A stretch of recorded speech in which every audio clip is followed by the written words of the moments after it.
श्री कृष्ण ने कहा है कि पेड़ केवल डाली काटने से नहीं सूखता, पेड़ हमेशा जड़ काटने से सूखता है। वैसे इंसान अपने कर्म से नहीं, अपनी छोटी सोच और गलत व्यवहार से ही हारता है। श्री कृष्ण कहते हैं कि मैं तो सभी प्राणियों को समान रूप से देखता हूँ, ना कोई मुझे कम प्रिय है ना ही अधिक।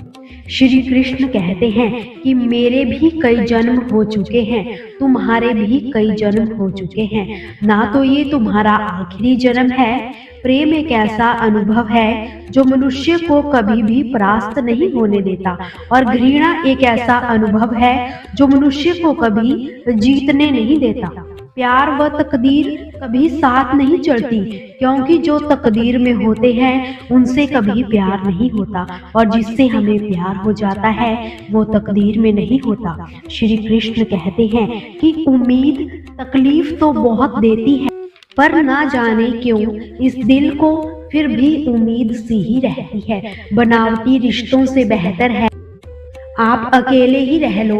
मोहब्बत व नफरत कहने को तो मामूली दो शब्द है, और यही दो शब्द इंसान को भगवान भी बना सकते हैं और शैतान भी बना सकते हैं। समय बताने वाले तो बहुत मिलेंगे, पर समय पर काम आने वाले बहुत कम मिलेंगे। तूफान का आना भी जरूरी है जिंदगी में, तभी तो पता चलता है कि कौन हाथ पकड़ता है और कौन हाथ छोड़ता है। पता नहीं ये जिंदगी वापस मिलेगी या नहीं, इसलिए किसी भी हालत में इसे बर्बाद मत करना। जिंदगी में आप हमेशा खुश रहिए और दूसरों को भी खुश रखिए। किसी से बार बार नाराज होने से बेहतर है अपने जीवन में उसकी अहमियत को ही कम कर। दूसरों की छांव में खड़े होकर अपनी परछाई मत खोना। अपनी परछाई पाने के लिए आपको धूप में अकेले खड़े होना ही पड़ेगा। कभी कभी हम गलत नहीं होते, बस हमारे पास वो शब्द नहीं होते जो हमें सही साबित कर सके। सच बोलने के लिए किसी भी तैयारी की जरूरत नहीं होती, क्योंकि सच दिल से निकलता है। हिसाब रखा करो सभी चीजों का। लोग जल्दी ही पूछ लेते हैं तुमने मेरे लिए किया ही क्या है।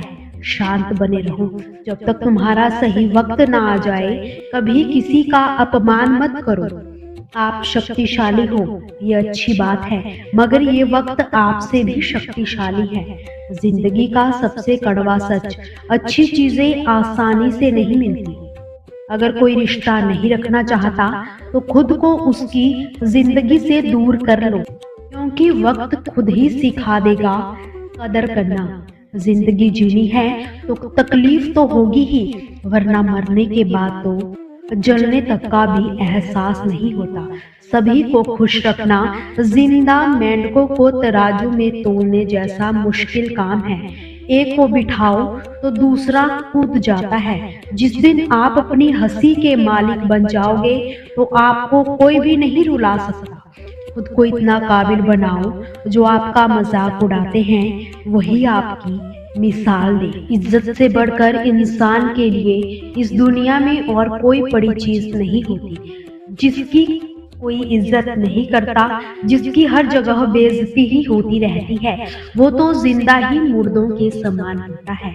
कई लोग कहते हैं कि लोग हमारी इज्जत नहीं करते, हमारा अपमान करते हैं, हमारी इंसल्ट करते हैं। क्या करें हम? पहली बात है सेल्फ रिस्पेक्ट। जब तक आप खुद अपनी इज्जत नहीं करते तब तक कोई भी आपकी इज्जत नहीं करेगा। जो कहते हैं मुझे नफरत है अपनी जिंदगी से, वो अपने आप को ही पसंद नहीं करते, तो भला आपको कैसे पसंद कर सकते हैं? हालात चाहे कैसे भी हो, शुक्र करना शिकायत करने से बेहतर होता है। कभी कभी ये जिंदगी ऐसे चौराहे पर खड़ा कर देती है जहाँ पर एक फैसले की कीमत भी बहुत बड़ी होती है। अनमोल होते हैं वो मोती जो आंखों के सागर से निकलते हैं, लेकिन कुछ ना समझ लोग उसकी कीमत भी लगा देते हैं। दोस्तों, आपसे फिर मुलाकात होगी श्री कृष्ण के अनमोल विचारों के साथ। हमसे जुड़े रहने के लिए हमारे चैनल को सब्सक्राइब और वीडियो को लाइक करना बिल्कुल भी ना भूलें। जय श्री कृष्ण।